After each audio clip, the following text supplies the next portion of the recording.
lindos, hoy día vamos a tener a un invitado muy especial que está en México en estos momentos. Gestiones de su estimada profesora aquí presente que logra hacer posible todas estas cosas. Se los voy a presentar para que le demos el pase para que él pueda comenzar con su clase especial que tenemos hoy día de recursos humanos, gestión y recursos humanos, ¿ya? Nuestro estimado invitado es el profesor Atilano Alcázar Dávila, de México. Es licenciado en Mercadotecnia por la Universidad Privada del Estado de México. Tiene el grado de maestría en Administración de Negocios por la misma universidad. También tiene una maestría en Educación basada en competencias por parte de la Universidad del Valle de México. Y actualmente es académico de la carrera de tiempo completo en la Universidad del Valle de México, el campus hispano en el área de negocios. Dentro de su trayectoria profesional, desde el año 2011 como gerente de factor humano y operaciones en sistemas automatizados de control, suministros y aplicaciones, el SACSA, que es una empresa industrial que está dedicada a las luminarias y energía de clientes de Honeywell S.A. De la misma manera, ha sido consultor de empresas del año 2012, trabajando con emprendedores y empresarios en proceso de desarrollo de planes de negocios y crecimiento, actividades que complementó trabajando en la Universidad del Valle de México, en la incubadora de negocios, el año 2016. Además es conferencista y ha participado en diversos talleres de empresas y en universidades. Por lo tanto, es un honor para ustedes, chiquillos, tener a este tremendo profesor que amablemente ha accedido a hacerles esta clase, ¿no es cierto? Así que yo los invito a poner harta atención, estar bien atentos y hacerle todas las preguntas que ustedes quieran. Aprovechen de interactuar, es una oportunidad que no van a tener probablemente en otra asignatura, ¿ya? Y de hecho sus compañeros de las otras sedes no van a tener esta oportunidad porque no están conmigo nomás, porque así fue la suerte. Así que los dejo en este momento con el profesor. Ya, está listo para que tengas el pase para compartir, Atilano. Bienvenido y el curso es todo tuyo en este momento. Muchas gracias, mi estimada maestra Daniela.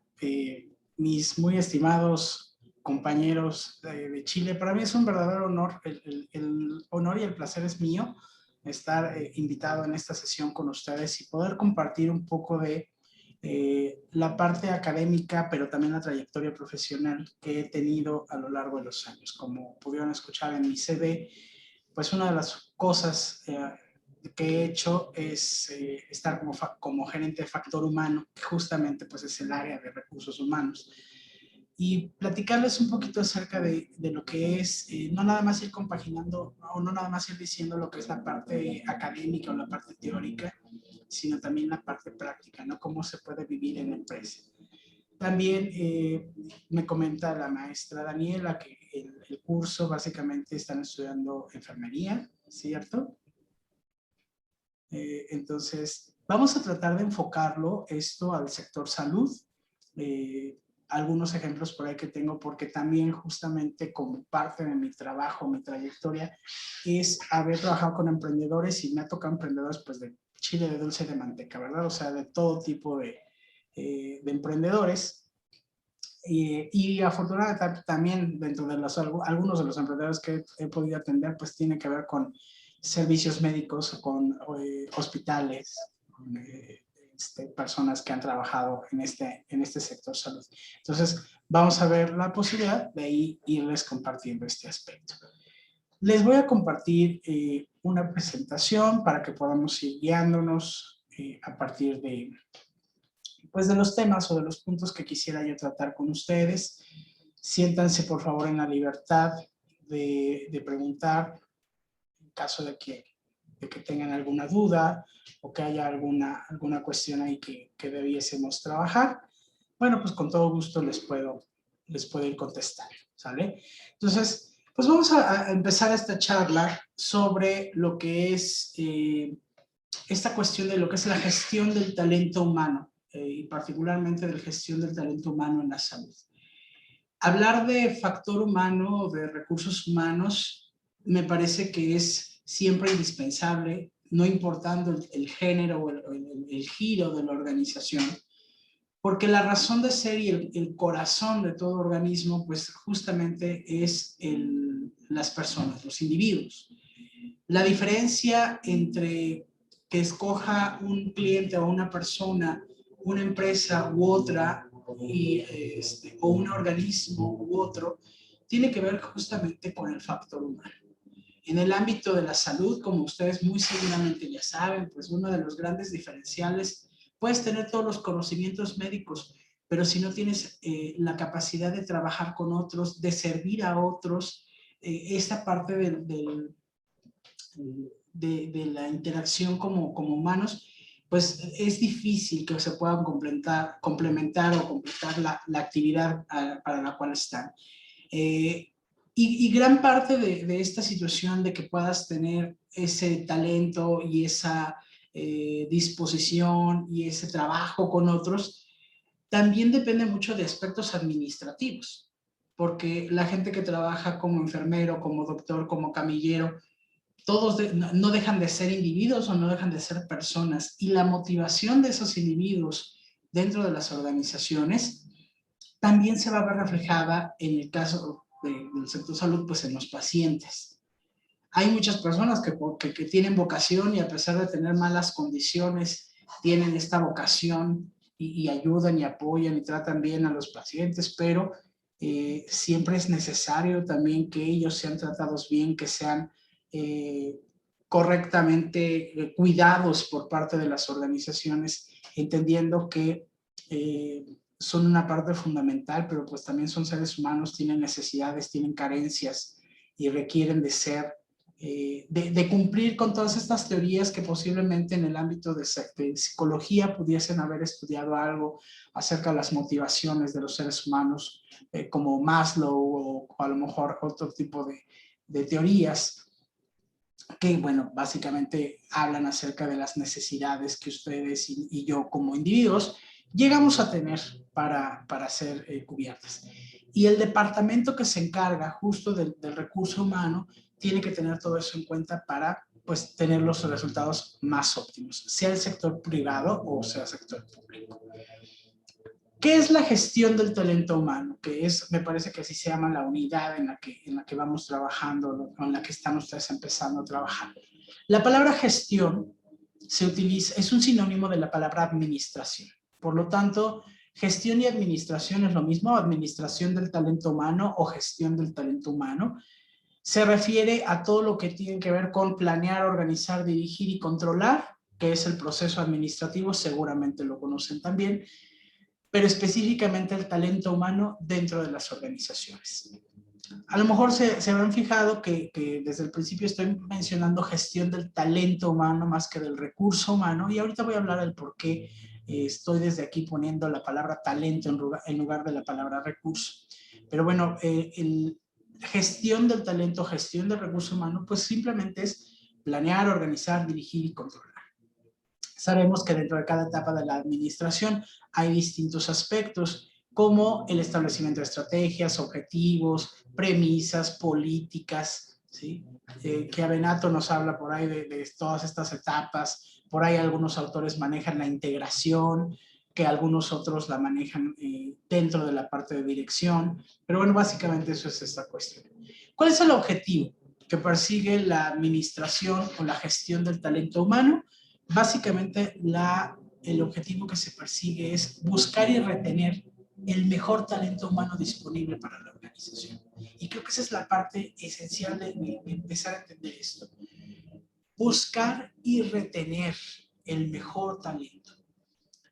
La parte de la búsqueda relativamente puede ser sencilla, pero retener el mejor talento, eso es lo que llega a ser complejo y justamente de las principales actividades que el departamento de factor humano, de recursos humanos o de talento humano tiene que llevar a cabo. no es nada más decir, este es el mejor enfermero, esta es la mejor enfermera, esta es la mejor médica. Tienes que tener o darle las condiciones necesarias para que esa gente se quiera seguir quedando contigo trabajando. Ayer estaba yo leyendo una frase que es muy impactante, que dice que la gente no renuncia a sus trabajos, sino a sus malos patrones, a sus malos empleadores, a sus líderes malos. Y eso es aplicable también para el tipo de organización en el que ustedes están trabajando o van a estar trabajando en algún momento.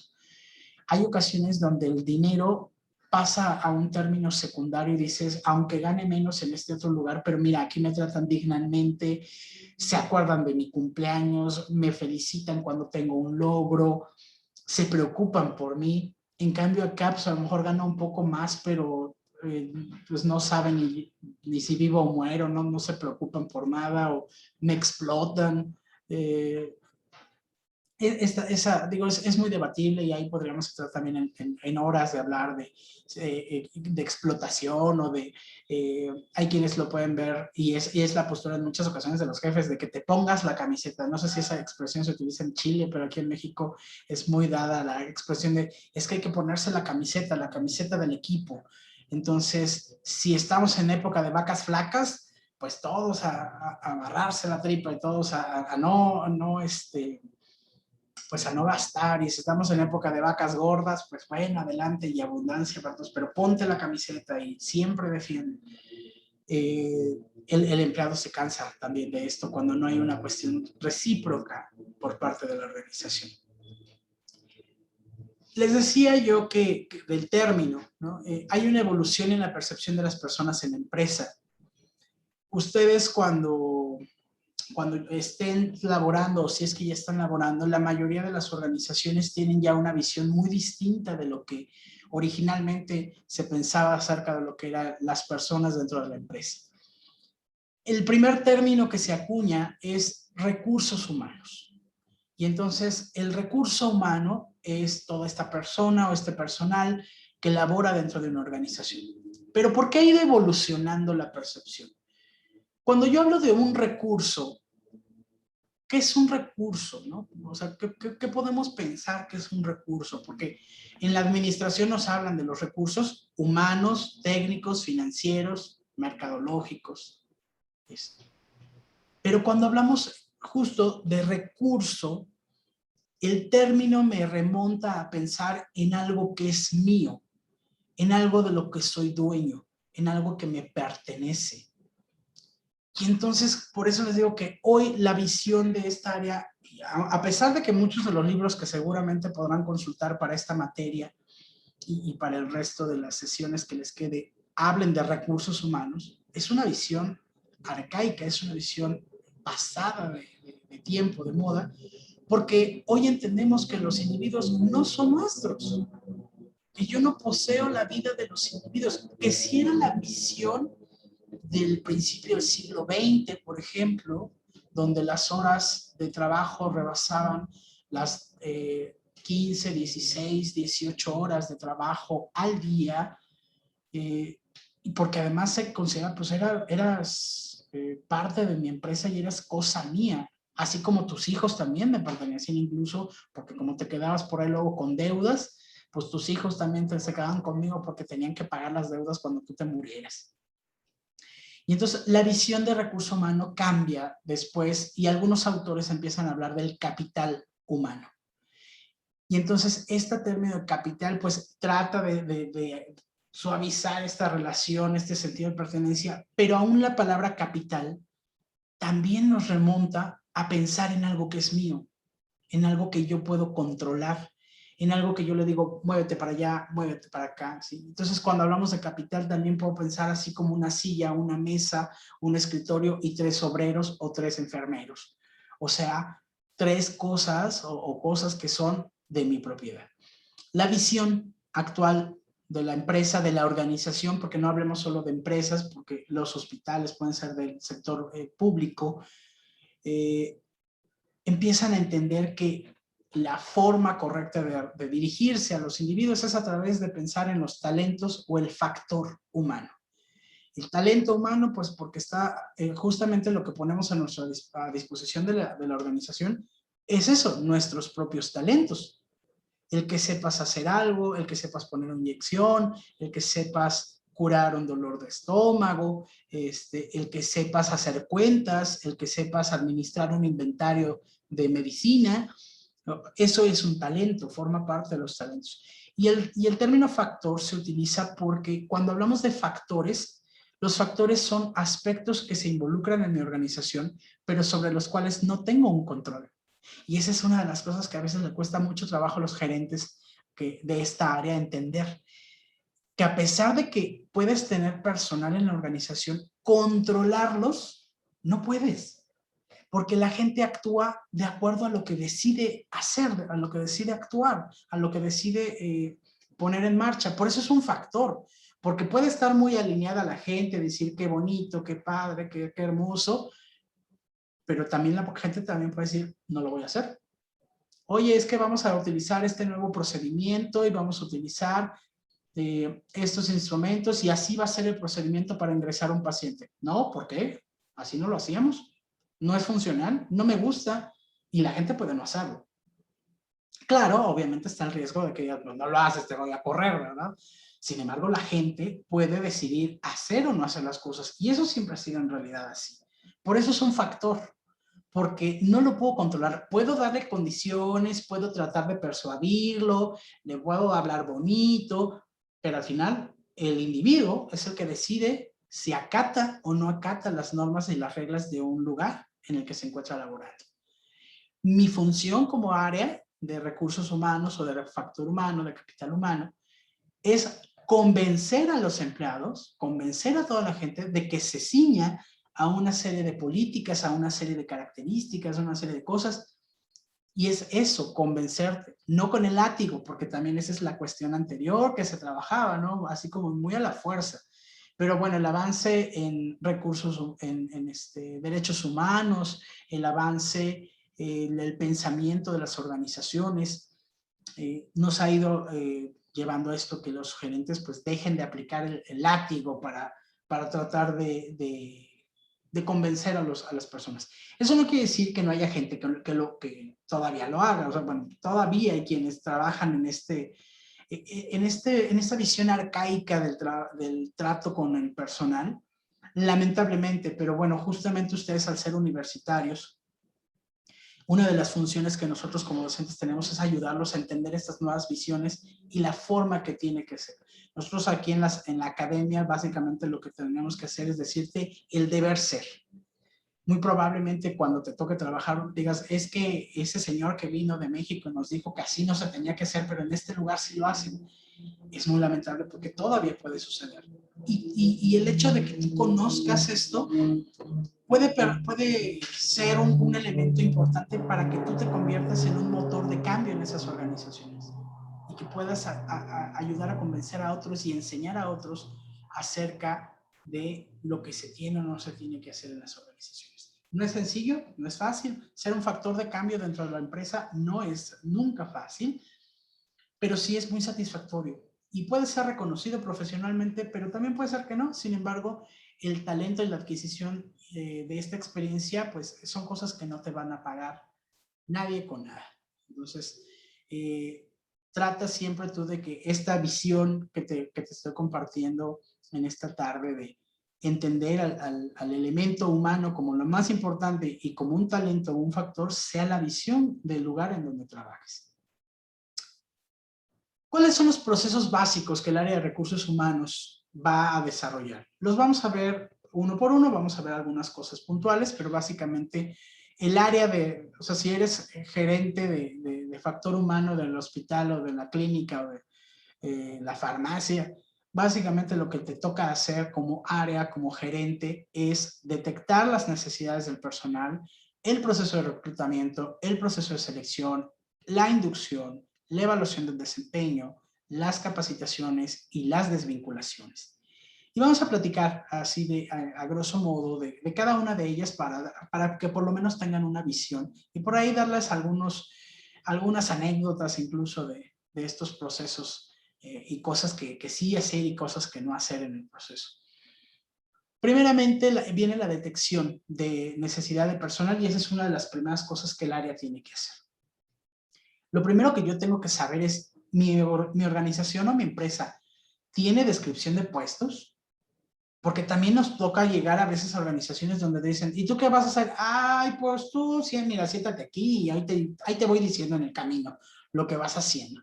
Y eso le da una incertidumbre terrible a los empleados, porque es, bueno, ¿qué sí tengo que hacer? ¿Qué no puedo hacer? Perdón, ¿hasta dónde puedo llegar? ¿Hasta dónde no puedo llegar?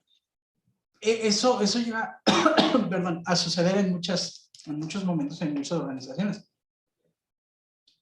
Hay organizaciones incluso grandes que llegan a no tener estos aspectos de descripción de puestos. O sea, no porque sean famosas las organizaciones, no quiere decir que todos cumplen con la administración como debe de ser. Te vas a encontrar incluso lugares donde dices, oye, pero si tú, pues tú parecieras como una gran empresa que hace cosas muy bien y muy bonitas, pues sí, pero eso no significa que hagan las cosas correctamente o que tengan todos sus procesos bien definidos. Pero bueno, eso sería lo primerito que uno tiene que estar pensando. Y ya este aspecto de la detección de necesidades, normalmente pues hay vacantes, ¿no? Pero ¿cuáles son las necesidades en general? Pues ¿qué necesita la gente ya que está dentro? ¿Qué requiere? Normalmente le preguntamos al jefe, ¿no? Pero es al jefe del área, oye, ¿y qué necesitan? ¿Qué les hace falta? Y el jefe, pues teóricamente debe saber lo que le hace falta a sus empresas, pero no siempre es así. Por eso también hacer encuestas con el personal operativo es a veces necesario porque a veces el jefe también está en una nube diferente. Les voy a platicar un ejemplo de una historia de esta cuestión de detección de necesidades. Eso era una empresa que se dedicaba a fabricar cuestiones de ropa. Ellos fabricaban blusas, suéteres, pantalones. Entonces, era una fábrica de obreras, eran costureras, y bueno, pues uno pensaría, ¿qué necesidades de capacitación o qué necesidades tiene ese personal? Y uno pues a lo mejor que tiene que saber manejar la máquina de coser, sobre hilos, sobre resistencia de las telas. Y hubo una ocasión donde me enteré de esta empresa que la capacitación que se les dio a las costureras, porque eran puras mujeres costureras, les dieron un curso de mecánica general para arreglar automóviles.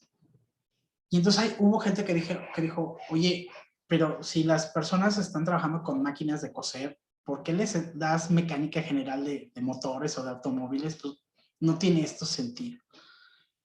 Resulta que esta comunidad donde se encontraba la empresa era en su mayoría de mujeres solas o solteras, porque los maridos, muchos habían ido a Estados Unidos. Y entonces, pues eran mujeres que tenían familia y todo, pero el marido no estaba. Pero estaba el coche, ¿no? El marido se había ido a Estados Unidos, pero había dejado ahí el coche. Entonces tuvieron la necesidad de salir a trabajar las mujeres también. Y bueno, al principio, pues agarraron el coche y decían, pues a aprender a manejar y bueno, vas. Pero resulta que empezó a haber muchos problemas de ausentismo y de retrasos en la entrada. Y la empresa, ¿pero por qué? Bueno, pues es que resulta que el camino por donde tenían que transitar estas mujeres en estos automóviles no tenían las mejores condiciones y en muchas ocasiones el coche se les quedaba a medio camino. Y entonces, pues ya no llegaban, ¿no? Se quedaban a medio camino con su coche, el coche ya no arrancaba. Muchas de estas mujeres lo que sabían de mecánica era abrir la tapita del coche, voltear a ver.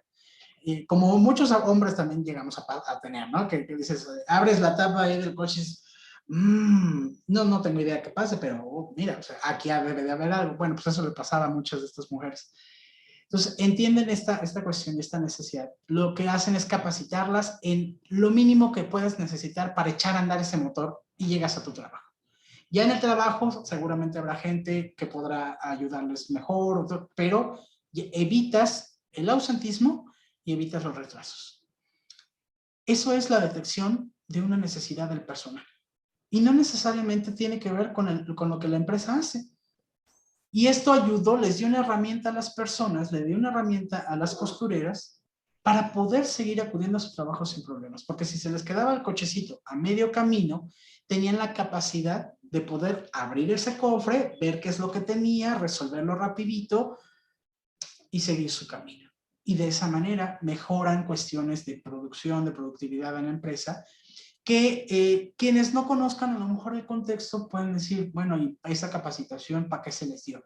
Cuando hay un buen departamento de recurso humano, de factor humano, puede hacer este tipo de cosas como la que les acabo de platicar. Y bueno, también este departamento pues está al pendiente de si existen vacantes, ¿no? Y si hay vacantes, el departamento tendrá que ver básicamente, las vacantes pueden aparecer por dos situaciones. Uno, porque hay una promoción, es decir, la enfermera en turno o la enfermera que estaba ahí, que era una enfermera más, ha sido ascendida a jefa de enfermeras. Bueno, pues ya ascendió como jefa de enfermeras, pero ahora me queda un espacio vacante para una enfermera ahí en la organización. Entonces, hubo una promoción. Esa es una posibilidad de una vacante. Otra posibilidad es una desvinculación, o sea, yo decidí que la persona, sabes que este camillero no, de plano no da una, ya generó problemas, se queda dormido ahí en los cuartos, cuando no lo ven, se mete a una de las camillas y ahí se hace el dormido, se hace el enfermo y ahí se queda dormido toda la tarde. Vamos a prescindir de sus servicios. Entonces, viene una desvinculación. Es el término moderno para decir un despido. O sea, no hay a los autores modernos les encanta utilizar términos que no suenen tan feo, pero la verdad es eso, o sea, el desvincular a una persona es correr a una persona o despedir a una persona de una empresa. Pero también puede venir por una renuncia, porque a lo mejor la persona dice, ay, ¿saben qué? Ahí se ven porque están ustedes muy locos, no me gustan las condiciones de por acá, con permiso. O a lo mejor alguien le endulzó el oído y le dijo, ¿por qué no te vienes acá? Acá vas a ganar mejor, acá vas a tener otro puesto. Y entonces la gente dice, tiene razón, ahí nos vemos. Y bueno, la otra de las posibilidades pues es que haya una muerte, ¿no? Si el empleado fallece, pues también obviamente queda una vacante en las organizaciones. Entonces, yo como departamento tengo que estar atento de, a ver, si llega a suceder alguna de estas situaciones, y entonces ahí aparece una primera cuestión. Ya que tengo una vacante, entonces viene un proceso que hace también el departamento, que es la etapa de reclutamiento. ¿Qué es el reclutamiento? Es buscar a la persona adecuada en el momento adecuado, con un salario adecuado para la función que requiere la organización. Ese es el reclutamiento. Tengo que buscar gente que pueda cubrir esas vacantes que hay. El reclutamiento tampoco tendrá que ser, vengan Pedro, Juan y varios, o sea, todo el que quiera. Para eso hago yo redacto algo que normalmente se conoce así como una vacante, donde te digo cuáles son los requisitos para que puedas estar en esta organización. Y el proceso de reclutamiento puede venir en dos vías, un interno o un externo. Lo que mencionaba hace rato, se fue Juanita, y Juanita cubría la jefatura de tal departamento. Bueno, entre los subordinados de Juanita, ¿alguien puede cumplir ese puesto? ¿Alguien puede estar ahí? Ahí estamos hablando de reclutamientos internos. Y de todas maneras tiene que cubrir la vacante, pero también se puede ir subiendo y ir escalonando. Hay modelos y de países como la teoría Z, no sé si han escuchado hablar de la teoría Z de los japoneses. Es una teoría que habla justamente acerca de lo que es el trabajo que va desde la base hasta el top de la organización. Los japoneses y las empresas japonesas suelen ser así. Tú entras desde lo más bajo de la organización y vas escalando y vas subiendo, vas haciendo una carrera en la organización. Latinoamérica no tiene mucho ese modelo. Normalmente, y no sé, quiero pensar que Chile es muy parecido en ese sentido, o corríjame si no es así, que hay ocasiones donde una jefatura queda libre y traen a alguien del exterior. O sea, si de otra empresa se lo trajeron para que pusieran eso. Eso en muchas ocasiones genera por parte de los que están abajo que digan, pues si yo ya estaba aquí, ¿por qué a mí no me consideraron? ¿Por qué pusieron que viene de otros lados y qué? Bueno, el modelo japonés o la teoría Z japonés es todos van subiendo. Se va cubriendo esta parte de lo que es el reclutamiento interno. El reclutamiento externo, pues justo es buscar en el mercado laboral, ya fuera de la organización, quién puede cubrir esa vacante que yo tengo. En este proceso de cubrir esas vacantes, pues voy a buscar candidatos que tengan una serie de características. Y esa es como la primera parte ya cuando empiezo básicamente a cubrir una vacante. Ya tengo a la gente. Ya tengo sus CVs, ya tengo sus perfiles de LinkedIn, ya tengo su hoja de vida, no sé, o sea, de distintos aspectos, ¿no? Ahora, tengo 5 candidatos. ¿Cuál es el correcto? ¿Cuál es el adecuado? Justo lo que yo tengo que buscar hacer. ¿Se acuerdan que al inicio de la sesión hablaba yo de la descripción de puestos? O la ficha de puestos. La ficha de puestos es como si fuera un molde. Yo tengo que ver, a ver, este candidato, no, mira, este candidato le falta dedo. Y a lo mejor el candidato B, no, hombre, mira, este está sobrado. Este nos va a dar problemas porque está muy capacitado, porque ese es un problema de la actualidad, del siglo XXI, que en muchas ocasiones estamos sobrecapacitados para los puestos. Y cuando uno está sobrecapacitado para el puesto, luego no te quieren dar trabajo porque dicen, no, tú sabes demasiado, o sea, y me vas a pedir, obviamente, el que sepas demasiado quiere decir que me vas a pedir más de sueldo y no tengo para pagarte. Y bueno, hasta que finalmente dices, mira, aquí está mi perfil de puestos y aquí está la persona idónea, es justo la que necesito. Este proceso de selección, pues, es el candidato adecuado para el puesto adecuado, en el tiempo adecuado, en la remuneración adecuada. Este proceso de selección lo hacemos a través de entrevistas, lo hacemos a través de pruebas. Por ejemplo, no sé, se me ocurre que si una persona en el hospital va a ser contratada y su función principal va a ser atender emergencias, o sea, tú vas esta persona va a estar en el área de emergencias, entonces tiene que saber atender rápido a un paciente. ¿Cómo le haría yo para saber si es la persona correcta o no? Pues le puedo hacer un role-playing o le puedo poner una situación simulada. Es decir, tú vas a ser el enfermero y va a entrar una persona, un paciente que viene, te va a describir sus síntomas y quiero ver cómo actúas, qué le dices, qué es lo que le tienes que hacer. Bueno, a ver, y entonces te ponen, se llaman también role-playing. Y ahí estás, ¿no? Tú, y ves quién ejecuta mejor.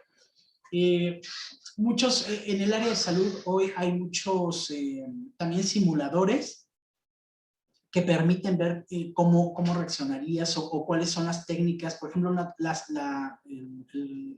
se me fue la palabrita de suturación, el coser una herida. Hay simuladores que, bueno, vamos a ver cómo cierra esta persona una herida expuesta y si tiene que dar puntos, cómo lo hace. Y eso se puede hacer con simulador también. Y eso es parte de lo que el Departamento de Recursos Humanos o de Factor Humano tiene que buscar. Decides que de los 5 que tenías ahí, hay uno que dices, este es el bueno. Esta es la persona necesaria para el puesto. Viene entonces un proceso que es el proceso de inducción. Y el proceso de inducción es darle la bienvenida a las personas a la organización. Y me parece que dentro de las funciones de Factor Humano, esta es una de las vitales. Me ha tocado, lamentablemente, como empleado en algunas partes, que llegas y que nadie te dice ni dónde está el baño, ¿no? A lo mejor tú puedes pensar que eso es una tontería, pero imagínate que es tu primer día en el trabajo y tú vas muy contento, pero nunca nadie te dio ninguna inducción, nadie te dijo nada, nadie te dijo dónde están las áreas y resulta que al mediodía dices, caray, creo que tomé mucha agua en la mañana, quiero ir al baño, pero en muchas ocasiones el primer día dices, pues es que qué pena decirle, oiga, los sanitarios, ¿dónde se encuentran? A lo mejor te da justo, pues vas empezando, no conoces a nadie y entonces imagínate tu pobre vejiga, todas las 8 horas que te encuentras ahí en la organización, andas por acá bailando para que no se te salga nada, porque no te dieron una inducción correcta. O O sea, este tipo de cuestiones que pueden parecer muy tontas, son cosas que vienen en la inducción. Mira, este es tu jefe, este es tu compañero, aquí está la cafetería, aquí están los sanitarios, aquí están los servicios, acá hay una cocina, acá es la salida de emergencia. Eso es parte del proceso de inducción. No nada más el que conozcas la organización, sino físicamente dónde te encuentras. Y además hacer sentir eso, bienvenidos a los individuos, bienvenidas a las personas, que sientan que ahora son parte del grupo. No, yo no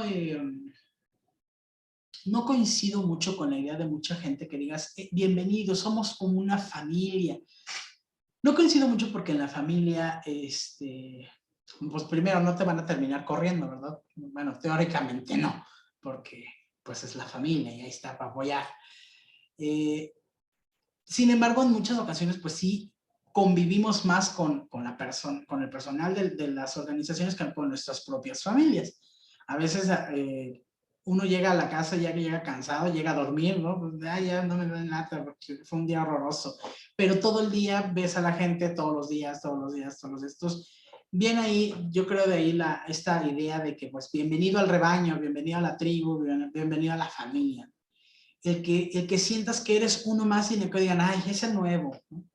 No sé si a alguno de ustedes les pasó en su proceso formativo como estudiantes que hayan tenido que cambiar a lo mejor de escuela a medio ciclo.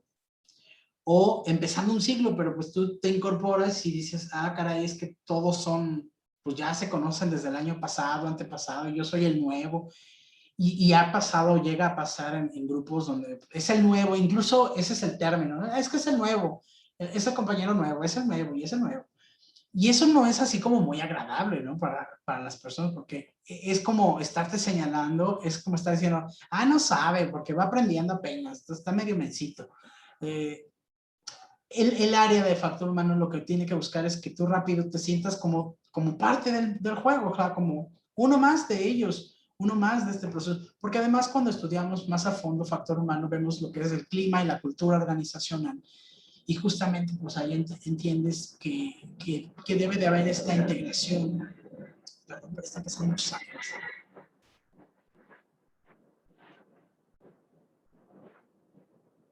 Ya está muy lejos la base, hay una base militar por aquí. Y como fueron los festejos de independencia en esta semana, todavía están ahí acomodándose los aviones.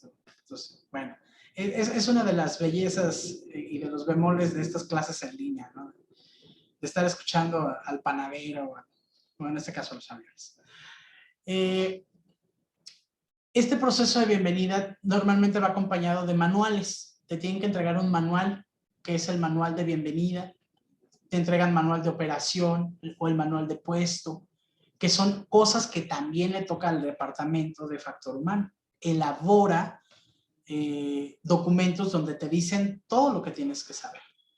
Me acuerdo hace varios años yo trabajaba en un Banco Santander. Creo que también tiene presencia allá. Sí, ¿verdad? Sí, sí, hay Santander acá. Bueno, yo trabajaba en Banco Santander aquí en México. Me acuerdo que el primer día sí, o sea, yo salí con una pila así de manuales, ¿no? Este es el manual de puesto, este es el manual de bienvenida, este es el manual del seguro médico, yo sé, ay, esto es demasiada información, pero cuando lo llegué a necesitar, por ejemplo, el servicio médico, pues yo sabía a dónde recurrir, a ese librito, a ese manual, qué recursos humanos me había proporcionado para que yo pudiera ir a las clínicas o a las farmacias que estaban con convenio con el banco y que a mí no me costaba un solo peso pagar por ello, porque era parte de las prestaciones que nos daba el banco. O sea, la verdad es que una de las mejores cosas de haber trabajado ahí o cuando trabajas ahí, justo es el seguro médico, ¿no? Porque es un seguro médico muy amplio, pero desde un principio te dicen, tienes seguro y tienes estas cuestiones. Entonces, cada año, por ejemplo, nos cambiaban los lentes. Podías ir a una cadena de ópticas que se llama Deblin, aquí en México, y ya tú ibas ahí, tu credencial del banco, sí, pásale, le vamos a hacer su examen, ¿qué armazón quiere? Mire, de acuerdo al convenio, usted puede escoger de estos armazones, pues quiero estos. su graduación es tal, venga tal día por sus lentes. Y era parte de lo que Factor Humano hace también. Por eso les digo que es retenerlos. ¿Por qué la gente puede quererse seguir quedando en lugares? Por ese tipo de prestaciones, por ese tipo de tratos, por ese tipo de cuestiones, ¿no? Las fiestas, por ejemplo, de fin de año eran también muy divertidas. Con ellos traían a grupos así, más o menos importantes, famosos, como aquí en México, como Caifanes, como Alejandra Guzmán, que a lo mejor no son tan conocidos, pero creo que sí llegan a ser conocidos en algunos otros países. Alejandro Fernández, y dices, pues vale la pena ir a la fiesta de fin de año, y era una de las cosas, dices, bueno, a lo mejor el sueldo no era tan elevado, pero otras prestaciones sí eran padres, ¿no? Como también el aguinaldo, 40 días de aguinaldo, cuando aquí en México, por ejemplo, por ley, son 15 días. ¿A qué le llaman aguinaldo, Atilano? Es una compensación que se da al fin ¿Económica? de año, una compensación económica de fin de Ya. año. Es como un bono de fin de año. Y por ley, ese se tiene que dar aquí en México por ley, son 15 días de salario. Y, por ejemplo, el banco te da 40 días de aguinaldo. Entonces, son cosas que uno dice, ay, esto vale la pena, ¿no? Eso es lo que acá se le llama, perdón, acá se le llama el salario emocional, que en el fondo no es una compensación económica, pero sí es una compensación en otros aspectos de tu vida que te van a compensar. Claro. Digo, seguramente podemos platicar de varias diferencias que hay en estas cuestiones de lo que te otorga en un país y en otro, ¿no? Aquí en México, el paquete de prestaciones de ley, o sea, si lo que cada empresa que no puede evitar es tu sueldo, por supuesto, que no puede ser menor del salario mínimo, hay un salario mínimo establecido. También es el aguinaldo, que es a fin de año, que es esta compensación económica que te dan de mínimo 15 días. Las vacaciones aquí en México se otorgan por cada año trabajado, lo mínimo son 6 días de vacaciones y va aumentando de 2 en 2 con la antigüedad que vas teniendo. Te dan una prima vacacional, que es el 25% de tu sueldo. Cuando cumples el año de tu salario mensual, te dan una prima que es un 25%. Te dan, por ley también, viene lo que son horas extra, horas dobles, horas triples, dependiendo del tiempo trabajado. Básicamente son esas como las de ley, ¿no? Pero bueno, obviamente el Departamento de Recursos Humanos de Factor Humano lo que va a buscar es darte prestaciones superiores a las de la ley. Cuando viene esta vacante que platicábamos hace rato, muchas veces vas a encontrar, al menos aquí en México, esa leyenda, prestaciones superiores a las de la ley. Y entonces eso es algo que dices, pues me interesa, ¿no? Entonces voy a postularme para ese puesto, porque a lo mejor es algo mucho mejor que lo que mínimo la ley te exige. Y de todo este paquete de compensaciones, este paquete de, por ejemplo, hay empresas que en México que te dan servicio de comedor, hay empresas que te dan servicio de transporte, hay algunas empresas que tienen transportes propios y pasan a las casas o cerca de las casas de los trabajadores y entonces como que los van recolectando como si fuera el autobús escolar y ya los trae a la organización. Esa es una prestación que no es de ley, pero es una prestación que te puede dar y que es organizada por Factor Humano. Todo esto te lo hacen saber en esta inducción.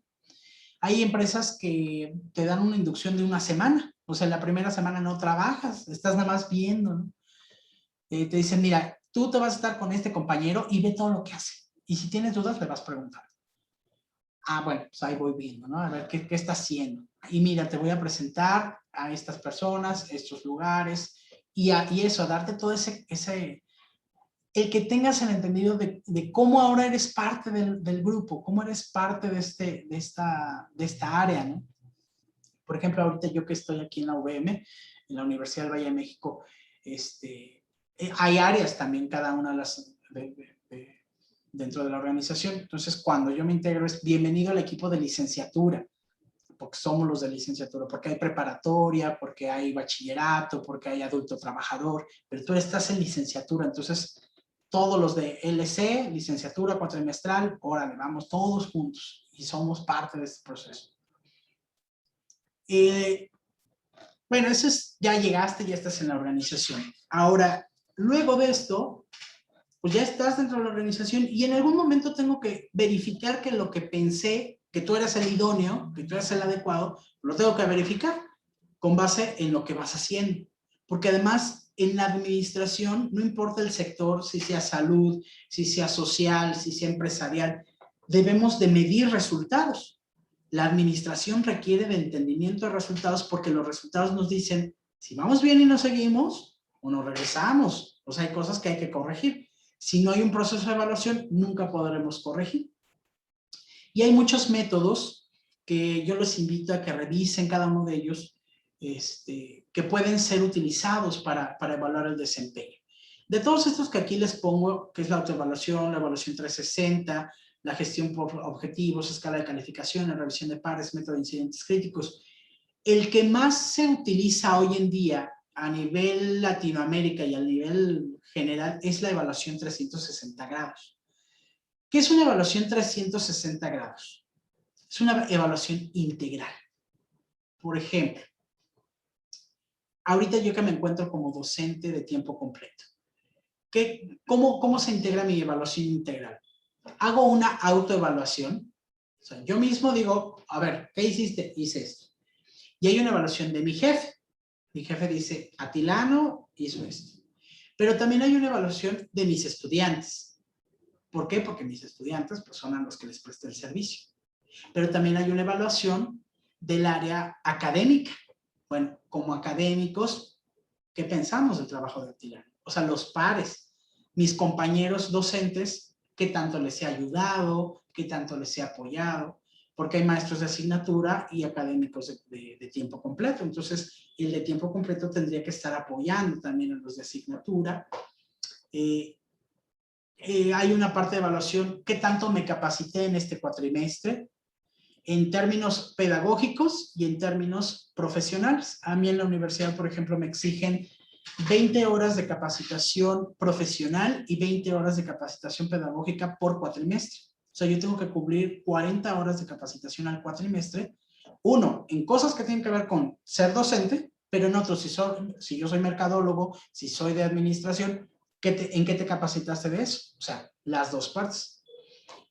Y todo eso en conjunto es una evaluación integral o una evaluación 360 grados. O sea, te evalúo por todos lados. También te hago una evaluación de integridad porque vienen exámenes de ética, a ver cómo estás actuando éticamente en la organización, evaluaciones de salud, que por supuesto eso no impacta como tal en que, bueno, estás enfermo de gripa, ya te vamos a cobrar, ¿no? No, simplemente es para saber pues cómo va este proceso, ¿no? También es importante saber la salud y ahorita más importante, la salud mental de nuestros colaboradores. Ha sido bien intensa esta parte de la salud mental porque hay gente que ha sido muy resiliente, que se ha adaptado muy bien a esta modalidad, pero hay quienes no. Por ejemplo, yo el día de hoy estoy platicando con ustedes desde el campus, desde la universidad, pero yo tenía varios meses sin estar aquí. Apenas esta semana, por cuestiones gubernamentales, dijeron, ya, váyanse a la universidad. Y aquí estoy. No tengo alumnos, porque mis alumnos siguen en su casa. Nosotros seguimos en la casa. Yo sigo en mi casa todavía, así que hay que ser resiliente nomás. Nada que hacer, los chicos igual. Es eso. Es también, cada uno tenemos capacidades de adaptación, pero hay quienes les cuesta más trabajo, ¿no? A nosotros, por ejemplo, o sea, en mi caso particular, yo ya tenía muy bien adaptado ahí en mi casa. Porque además no estoy regresando al 100%. Por ejemplo, estoy hoy aquí, pero jueves y viernes voy a estar en mi casa y voy a seguir dando clases desde mi casa. Entonces voy a estar viniendo 3 días, 2 días estoy en la casa y es un proceso de adaptación. Y eso también se evalúa. ¿Qué tanto te adaptas a los cambios? No sé si se los han dicho, pero yo estoy seguro que sí, pero algo, chicos, que va a ser una constante en su vida va a ser el cambio. Eso en lo que sea que te dediques a la salud, te dediques a la educación, te dediques a negocios, el cambio es una constante. Y quien no se adapta a esos cambios, se va quedando. Está muy mal interpretada, por ejemplo, la teoría de evolución de Darwin, cuando se aplica sobre todo a sociedades. En muchas ocasiones y muchos países la utilizan como decir, el más fuerte. Sobrevive el más fuerte. No es el más fuerte el que sobrevive, es el que mejor se adapta. El que sobrevive es el que se adapta mejor. Y nosotros como factor humano también. ¿Por qué podemos salir de una organización? Por no adaptarnos a la misma. A lo mejor eres el mejor en tu área, pero si no te adaptas a la organización, te vas a ir. Ya sea que la misma organización te diga muchas gracias, o que tú digas, ¿sabes qué? Ahí nos vemos. Pero es por una cuestión de adaptación. Esa resiliencia que seguramente sus maestros les han platicado y les han dicho que tengan, es una habilidad indispensable para el futuro, porque el futuro pinta para muchos cambios en los próximos años. He visto memes por ahí en Facebook y en internet en general que dice, el antes, ¿cómo me gustaría vivir un evento histórico? Y hoy, pues acá llorando, ¿no? Ay, ¿por qué me tocó vivir este evento histórico? Estamos viviendo un evento histórico. Esto es un cambio importante. Sus hijos o sus nietos lo van a estudiar en la historia como nosotros estudiamos la evolución de la administración, la evolución de la enfermería, cómo las técnicas han cambiado. Lo mismo a ustedes les va a tocar escuchar, o a sus hijos o a sus nietos, esta época que estamos viviendo hoy. Y no importa el sector en el que estés, te tienes que adaptar. Y eso se va a ver reflejado en tu evaluación.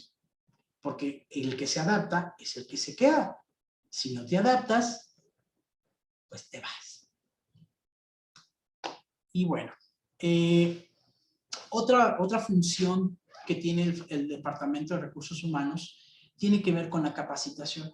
Hace ratito hablaba acerca de esto también con el ejemplo que les ponía de las costureras. ¿Qué capacitación requiere? No sé cómo anda la ley de trabajo allá en Chile. Acá en México sí es obligatorio al menos una vez al año que las empresas te capacitan en algo que tiene que ver con tu función o en algo que te va a servir para tu función. Y eso es así de, no lo puedes evitar, te tienen que capacitar. Maestra. En el caso de nosotros, en términos de salud, hay varias necesidades de capacitación permanente por los requerimientos que tiene la profesión, o sea, por ejemplo, por temas de acreditación del mismo profesional para poder seguir ejerciendo su labor en donde está, tiene que tener una cierta cantidad de capacitaciones y eso está incluido por ley. O sea, uno no puede trabajar, por ejemplo, en atención primaria si es que uno no cumple con una cierta cantidad de horas de capacitación, pero eso es como para salud. Ahora, en cuanto a lo que es el resto de las profesiones o el resto de los trabajos, no necesariamente tienen que cumplir con capacitaciones, o sea, tienen que cumplir con una cierta cantidad de horas de capacitación, pero no están supeditadas a que sean propias de la disciplina o que sean de otra cosa, por ejemplo. Ahí hay una variabilidad un poco importante. Claro. Pero muy interesante y justamente yo digo eso aquí en México, digo, todas las carreras, pero obviamente el sector salud, pues te tienes que mantener a la vanguardia, porque obviamente los descubrimientos médicos, científicos, pues van avanzando. Simplemente si esto no fuera así, este proceso de vacunación y del combate del COVID en el país, en Chile, en México, pues no hubiera sido posible. ¿Por qué? Porque no hay las capacidades. Sin embargo, de acuerdo incluso a lo que platicaba yo con su maestra Daniela, pues la respuesta al sector salud en Chile, pues sí ha sido bueno, ¿no? Ha sido, pues ahora sí que lo que se espera, a la vanguardia, y oye, hay que responder, pues respondemos, ¿no? Salimos adelante. ¿Por qué? Porque estás capacitado constantemente. Si estás todo platanado, ahí esperando a que te llegue el conocimiento, pues nunca va a pasar. No vas a trabajar ni tampoco puedes atender a un paciente como lo tratabas en 1800 o 1900. O sea, si fuera así, pues le vas a amputar la pierna nomás porque se raspó la rodilla. y pues no es el asunto, ¿no? O vas a utilizar estas máscaras que parecen pájaros, estas máscaras de la peste negra, cuando a lo mejor un cubrebocas es lo que necesitas porque pues está preparado para ello. El proceso de capacitación tendrá que ser o debiese ser sobre qué tiene o qué necesita la empresa. A lo mejor me dice, como la maestra Daniela, las demás profesiones en Chile pudiesen no necesitar obligatoriamente una capacitación. A lo mejor obligatoriamente no, pero la realidad es que todos necesitamos capacitación, porque lo acabo de mencionar, el cambio es constante. Yo te lo puedo platicar de mi carrera. Yo soy mercadólogo. O sea, mi carrera, si yo me hubiera quedado con lo que me enseñaron en la universidad cuando yo estudié, yo no tendría ningún punto de capacidad, por ejemplo, para trabajar redes sociales, porque esa es una de las formas más comunes hoy de la mercadotecnia. Cuando yo estudié la carrera, pues el internet está así como, ¿el inter qué? Net. Ah, ok. Vamos, órale, está muy interesante eso, pero no sé qué sea.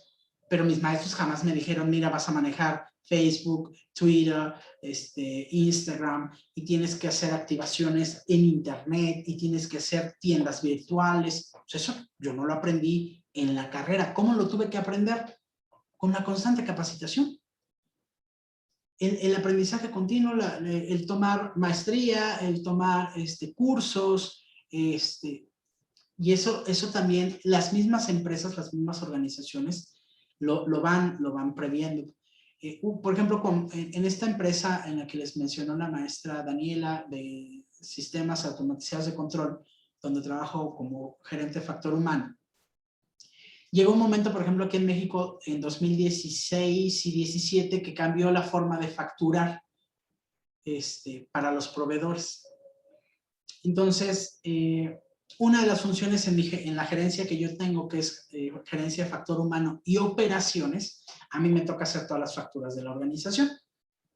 Anteriormente nosotros teníamos una hojita, bueno, los folios se mandaban a la imprenta y entonces nos traen nuestras facturas y a manita las llenábamos, ¿no? Así, a ver, déjenme, le pongo su nombre, la parte fiscal, el precio, el impuesto, y ahí está su factura. Pero llegó un momento donde el gobierno dijo, ya no, todo va a ser electrónico. Entonces, la organización tuvo que decir, Atilano, te vas a tener que ir a capacitar y aprender a hacer facturación electrónica. La verdad es que yo sí decía, yo no quiero, porque yo por eso me estudié contabilidad, yo no quería ser contador, pero bueno, es parte de las funciones que me tocó también por el puesto, porque además es algo también bien interesante. A lo mejor tú dices, es que a mí lo que me apasiona es la enfermería, me encantan estas cuestiones de salud, y a veces el puesto que te toca, aunque sea del ámbito de salud, te toca hacer cosas que dices, ¿y yo por qué? No sabemos, muchos de ustedes pueden llegar a ser, por ejemplo, directores de hospital o directores de una clínica. Y eso les va a requerir que sepas marketing, que sepas administración, finanzas, y a lo mejor en ese momento dices, no, yo no quiero esas cosas. La vida te lo va poniendo también enfrente y vas teniendo que adaptarte y capacitarte. La empresa en muchas ocasiones pues, te va a dar esas herramientas.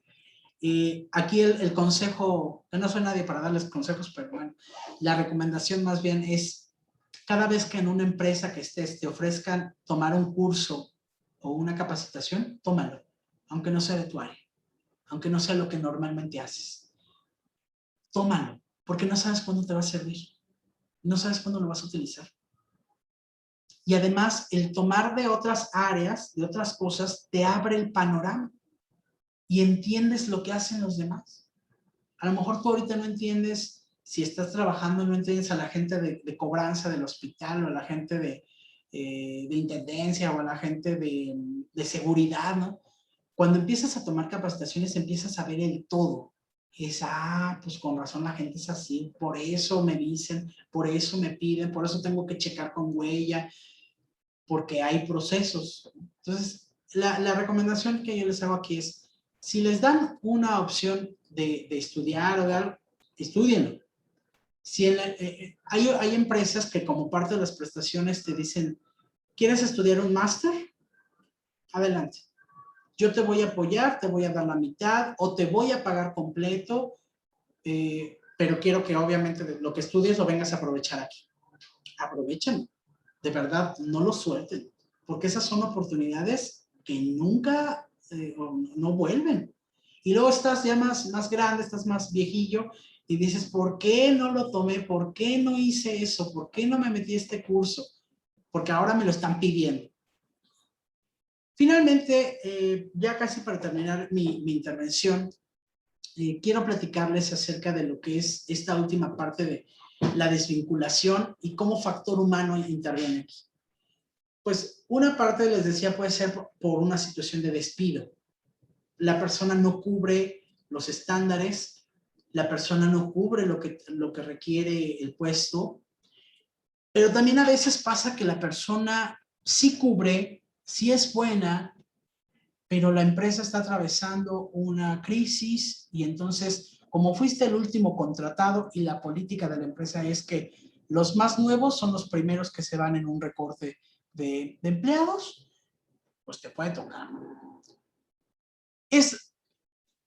En particular, me gustaría compartir mi visión sobre esto. Creo que la peor decisión de cualquier empresa cuando tiene problemas económicos, la peor decisión es despedir al personal. Porque el personal es el que te da tu ingreso. El personal es el que te mantiene, el que te da todo. Yo, como administrador, como mercadólogo, mi visión siempre ha sido buscar otras alternativas. Ya cuando de plano no queda otra, viene la cuestión de despido. Pero creo que es la última alternativa que se debe de tomar. Porque en muchas ocasiones nos deshacemos de personas que son muy útiles, pero solo porque fue el último, porque hay problemas presupuestales, voy a recortar. Recortar personal lo único que haces es que esas funciones que esa persona hacía, las va a tener que hacer alguien más, entonces vas a saturar a alguien más y esa persona se va a cansar, se va a saturar y te puede renunciar o le puede pasar algo o simplemente ya no va a rendir como rendía antes porque ya lo saturaste de dobles funciones. Entonces, por eso yo siempre he sostenido que el despido es la última alternativa que se tiene que considerar. Muy lamentablemente en América Latina es casi la primera decisión, es casi la primera alternativa. Tenemos problemas de dinero, despide. Vamos a despedir a la gente. Cuando lo que podríamos hacer es mejorar nuestros procesos, buscar nuevos mercados, abrir nuevas oportunidades. Por ejemplo, si yo sé que si mi empresa vende productos, pues bueno, en vez de que despida a la gente, decirle, mira, pues ahorita estamos muy mal, pero no te quiero correr, entonces tú, que normalmente no te toca vender, ponte a vender, porque lo que necesitamos son ingresos, pues ponte a vender y pues de ahí vamos a sacar también para tu sueldo, pero no te corro, ¿no? O sea, te doy una alternativa, porque también el desvincular a una persona, el hecho de que una persona se quede sin su trabajo, también es una crisis muy fea, ¿no? Moralmente para gente como yo, que me toca trabajar el área de factor humano, cuando una persona se va o cuando una persona se tiene que ir, uno tiene que aprender cómo a separarlo, pero no deja de pegarle, porque sabes que es una familia que le estás cambiando la situación, al menos por el momento, porque ya no tiene ese ingreso seguro, porque ya no tiene ese dinero con el que contaba para solucionar sus vidas, sus actividades. Pero bueno, una posibilidad viene el despido. En un despido, pues tenemos, cada país, por supuesto, tiene sus leyes con respecto a esto. Aquí en México, por ejemplo, si yo te despido sin causa justificada, o sea, simplemente te digo ya adiós, te tengo que dar el pago proporcional, por ejemplo, del aguinaldo, que ya les expliqué que era el aguinaldo en México. Entonces, si estamos ahorita en septiembre y voy a correr a una persona en septiembre, le tengo que pagar lo proporcional de enero a septiembre. Entonces, el aguinaldo es una prestación anual. Bueno, falta octubre, noviembre, diciembre, pero hacemos ahí una reglita de 3 y te voy a dar la cantidad que te corresponde por los 9 meses que sí trabajaste en la empresa. Las utilidades es otra prestación que también es de ley que no mencioné hace rato. La parte de utilidades que te toca, esas te las tengo que dar hasta el próximo año, porque aquí en México las utilidades se reparten en mayo. Entonces, porque las empresas hacen su declaración en abril. La declaración ante Hacienda, o sea, la cuestión de impuestos, las empresas en México las hacen en abril. Entonces, en mayo es cuando ya se sabe si las empresas tuvieron utilidades, y de esas utilidades se reparte a los trabajadores una parte. Si yo, por ejemplo, despido a una persona o yo renuncio en septiembre, yo departamento de factor humano tengo que contactar a esa persona en mayo para decirle que venga por su cheque de las utilidades del año anterior, porque él trabajó una parte del año, entonces le corresponde eso. Te tengo que dar 3 meses de sueldo, te tengo que dar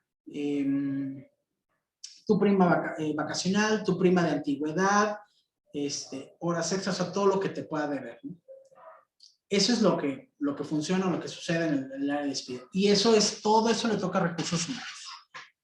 También, si hay una renuncia, en el caso de renuncia no te tengo que dar 3 meses, porque fue tu decisión, simplemente tu sueldo del mes que va corriendo, la parte de aguinaldo, la parte de utilidades, todas esas partes sí se mantienen. Y finalmente, en el caso de la desvinculación por muerte, pues tengo que hacer todos los trámites ante el organismo de protección que hay aquí en México, que en este caso se llama Instituto Mexicano del Seguro Social. El Instituto Mexicano del Seguro Social, el IMSS, tenemos que hacer todos los trámites para que, por ejemplo, si la persona era casada, pues a la viuda o al viudo le den la pensión que corresponde por deceso, y todos los seguros en caso de que existan seguros adicionales. Aquí, por ejemplo, en OVM, nosotros tenemos un seguro de vida que es independiente, que no tiene que ver con lo obligatorio por ley. Entonces, en caso de que alguno de nosotros fallece, pues nuestros beneficiarios pueden cobrar ese seguro, pero todo eso lo hacen a través del área o del Departamento de Recursos Humanos. Y bueno, con esto espero haberles dado una visión muy general, y sé que es muy general porque hay muchos temas en los que nos podremos entretener, porque además el área de factor humano es muy interesante en sus procesos. Pero bueno, quiero pensar que con esto pueden darse como una idea muy general de lo que el departamento de factor humano tiene que hacer, de las características que tiene que cumplir y de la importancia que tienen todo tipo de organizaciones. En este momento, pues les cedo la palabra a la maestra Daniela, y bueno, si tienen alguna duda o alguna pregunta que quisieran hacer, con todo gusto les puedo responder. Por mi parte, Atilano, agradecerte tu exposición, que fue súper completa, y comentar como para ir cerrando, y no sé si los chiquillos tienen alguna pregunta, eh, que la legislación en México es harto más benevolente con el trabajador que acá en Chile. Ya, o sea, de partida, la regulación que tienen ustedes en materias de trabajadores, la ley laboral es mucho más completa que la que tenemos nosotros. La que tenemos nosotros es bastante más precaria. Ya, eso como para partir. Y lo otro es que acá en Chile sí está bastante regulado, pero eh, gran parte de las prestaciones, esas como extras que tú mencionaste, lo que nosotros le llamamos el sueldo emocional, estos beneficios extra que son propios de la empresa, no necesariamente los da la empresa como parte de lo que hace la empresa como contrato, sino que se hace se gana como un beneficio a través del sindicato. Entonces ahí, digamos, ahí tú puedes verle un poco la diferencia de la regulación en estas materias.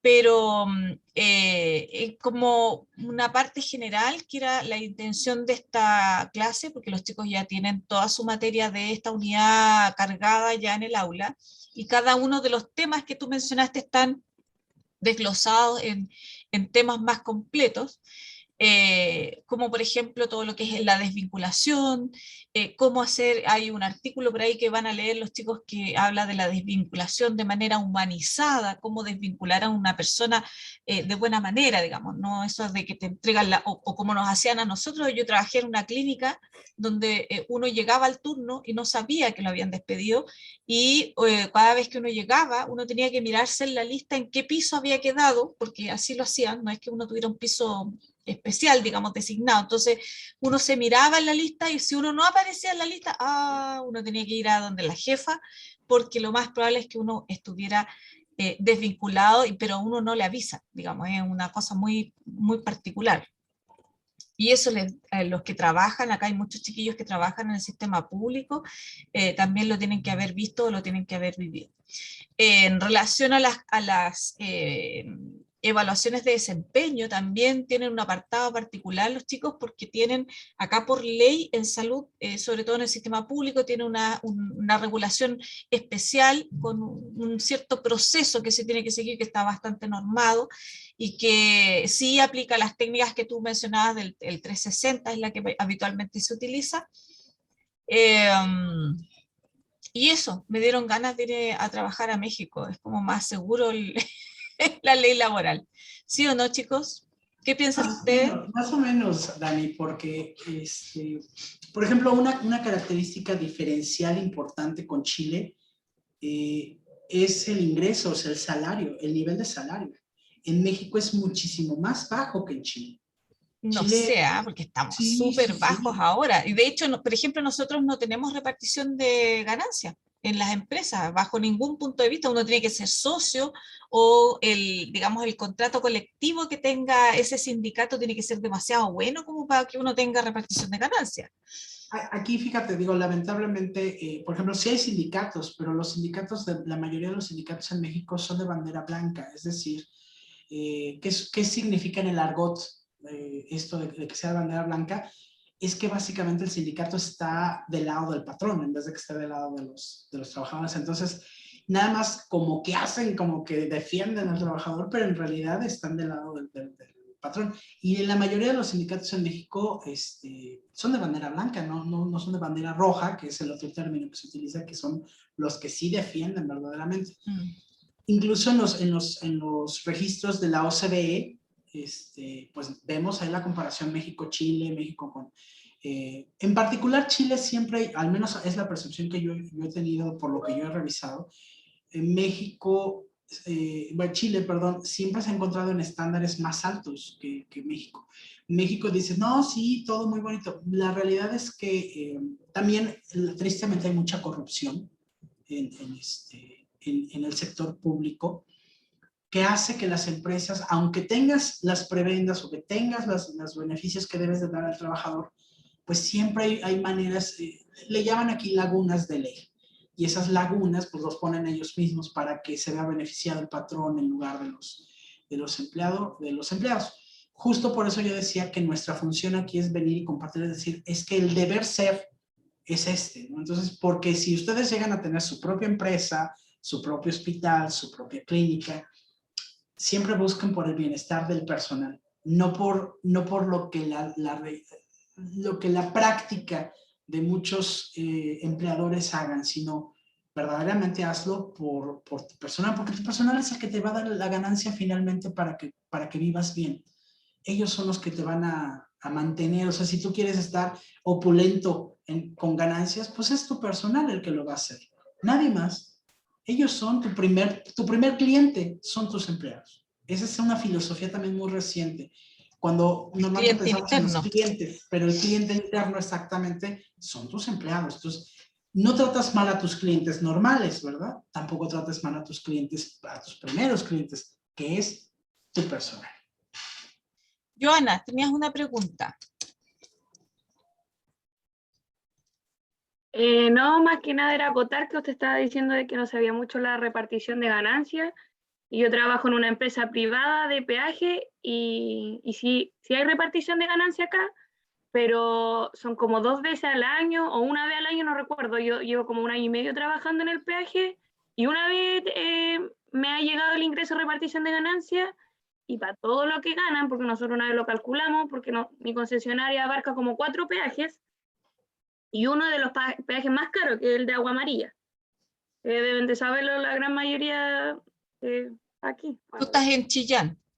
En Chillán, pero hay uno de los peajes que abarca que es como Camino a Concepción, Ruta Itata, y no es nada para lo que nosotros repartimos como empleadores, y lo que yo escuché muy bien la clase del profesor, y sería grandioso de que todas las empresas públicas o privadas hicieran todo lo que el profesor recalcó hoy en la clase, pero lamentablemente, por ejemplo, yo hablo de mi experiencia en algo privado y no se ve eso.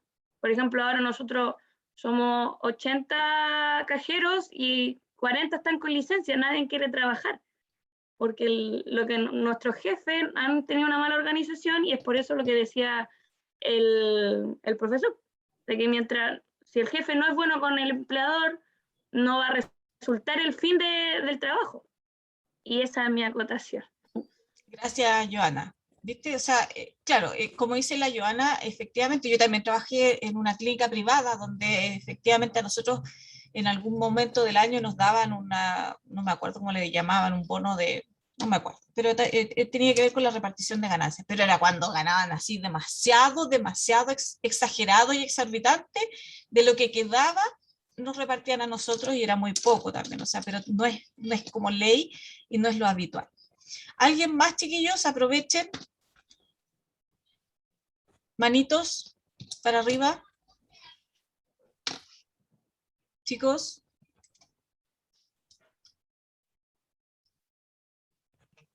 No sé por qué no se puede levantar la mano en mi computador, pero quería hacer una acotación.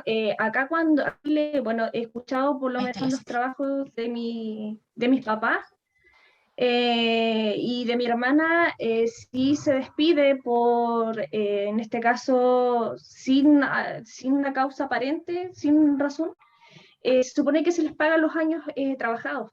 Cuando son más de 10 años son como unos 11 o 12 millones de pesos, una cosa así, cuando no hay una justificación. Y de hecho no se puede hacer, se supone que no se puede despedir sin una causa. Claro, acá en Chile no se puede hacer eso, claro. Exactamente. Y se paga una indemnización a la persona. Sí, por ley acá, cuando se despide un trabajador, de partida tiene que haber una causa justificada.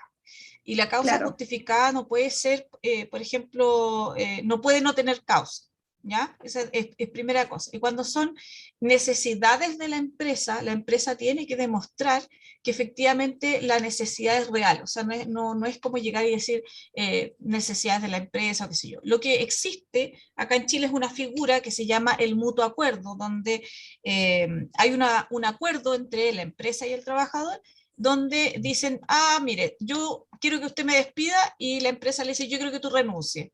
Entonces, como no están ahí en acuerdo, hacen un mutuo acuerdo, que no es ni una despida, ni un despido, ni una renuncia, y se acuerda un monto ¿cómo se llama esto?, de indemnización.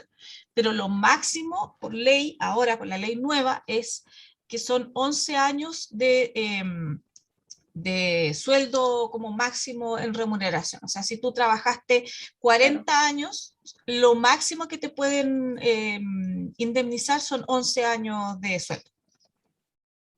Entonces, claro, y hay varias diferencias. Genial. Y lo otro que también quiero acotar es que en algunos trabajos existe el bono de asignación familiar, que no lo da solamente la municipalidad, lo da el empleador también. Y se le da a las mamás, en este caso a las madres con los hijos, o en este caso también puede postular el papá. Y además de eso existe el bono marzo. No todas las personas pueden postular por el hecho del puntaje de la ficha de protección social, pero a muchos les llega el bono que se supone de que es que en este caso es de la 46.000 pesos, más el bono que se supone de que se entrega en marzo, que se entrega junto con el pago de la asignación familiar. Entonces, igual yo encuentro de que en ese sentido son buenas también las ayudas que hacen acá como para no ser también el tema de las leyes laborales y todo eso. Y eso. Joana.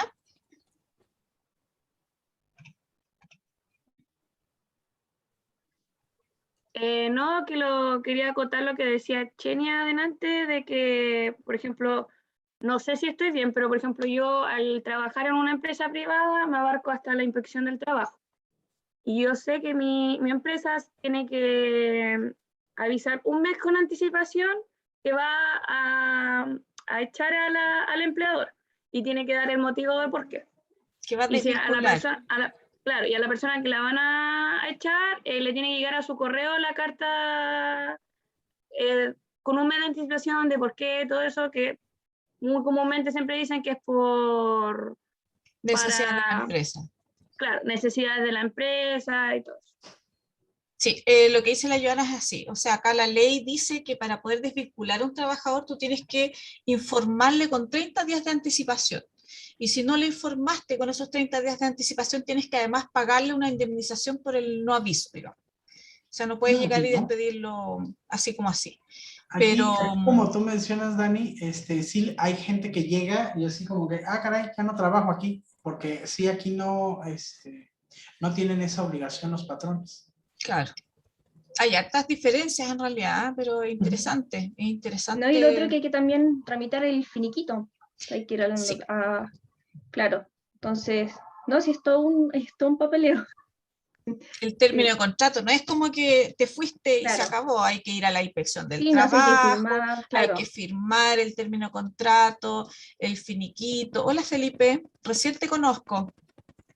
Profesora, ¿cómo le va? Buenas tardes. Buenas tardes. ¿Algo que acotar a la clase, Felipe? Sí, quería levantar la manito después de encender la cámara.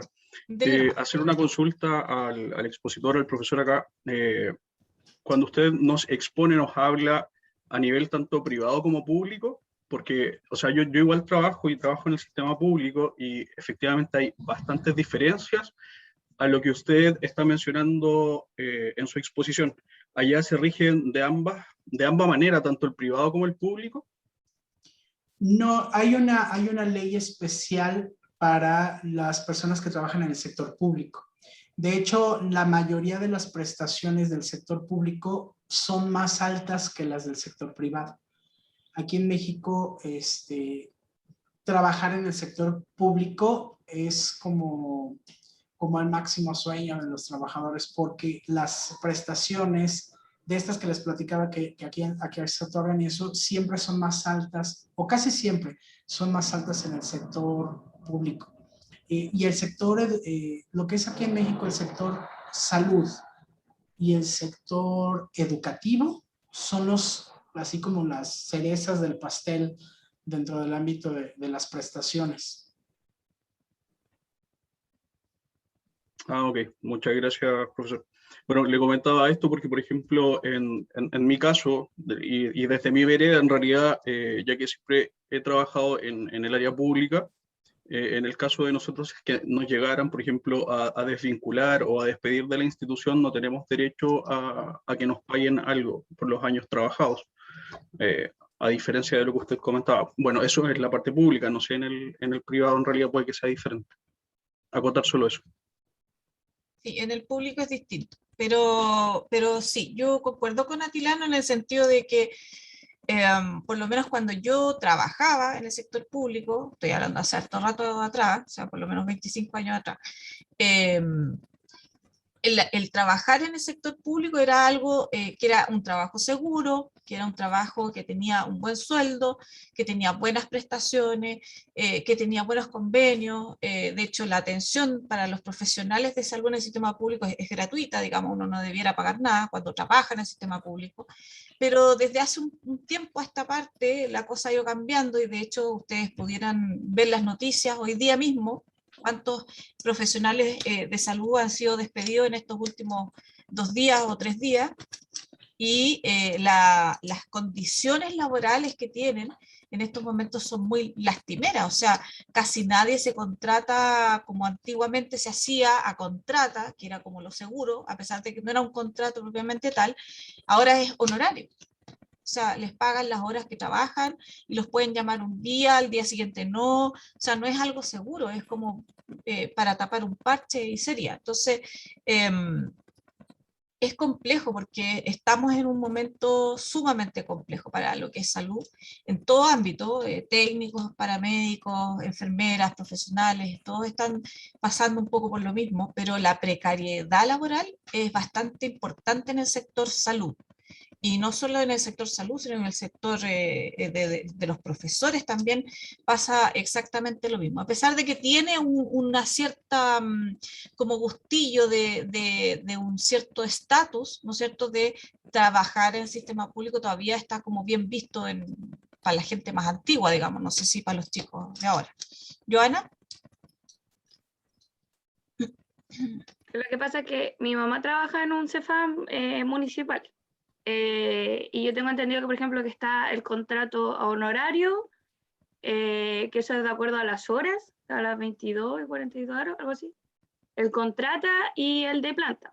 Y obviamente a todo profesional de la salud que quiera trabajar en algo público, va a ser 1000 veces mejor, o sea, más favorable el estar de planta.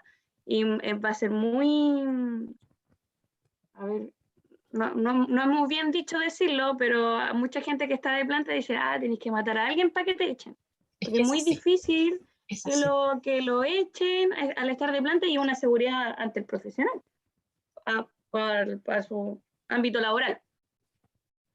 Ahí Joana tocó un punto súper importante en el caso nuestro, porque en el sector público la cantidad de contratos de planta que tenemos es una plana para todo el país. O sea, el país tiene, no sé, voy a inventar, se contratan 100 enfermeras para todo el país y son 100 contratos de planta, no hay más. Y el resto todo a contrata. Entonces eso significa que uno entra a trabajar al sistema público y le van renovando el contrato año a año. Que aunque uno haga turno, da lo mismo. Uno es como que estuviera contratado, pero no.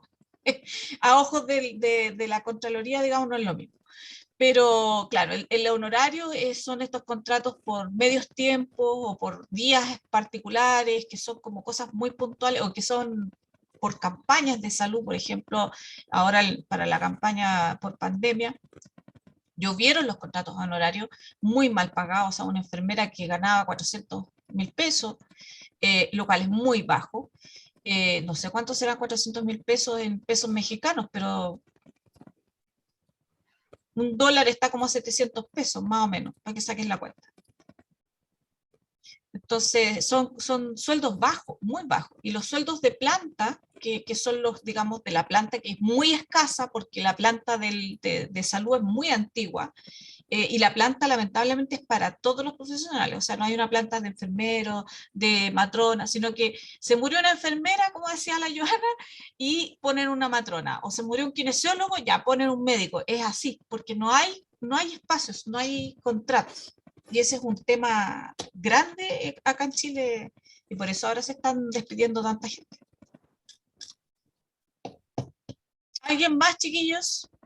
Daniela, Catalina, Ignacio, Inés, usted que trabaja también. Profesora, bueno, acá nosotros en el servicio, como usted decía, que hartos trabajadores están quedando sin trabajo. Nosotros teníamos en pandemia, éramos 15 por turno, ahora somos 9 por turno. Mucho personal quedó sin trabajo. Así es. Y es muy lamentable. Así y aquí le es. avisaron de un día para otro nomás. Se le acabó el reemplazo pongámosle el 30 de agosto. Y se acabó el reemplazo. Cerraron las unidades que ya no estaban de COVID, cerraron toda la unidad de emergencia. Entonces quedaron mucha gente sin trabajo.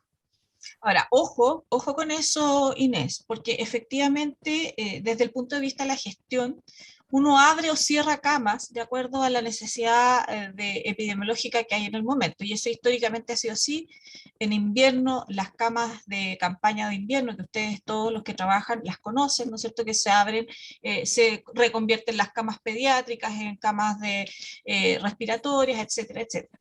Pero lamentablemente la salud es así, hay que ajustarse a la contingencia por una parte, pero también es una realidad que estamos bajo el índice de profesionales que recomienda la OCDE.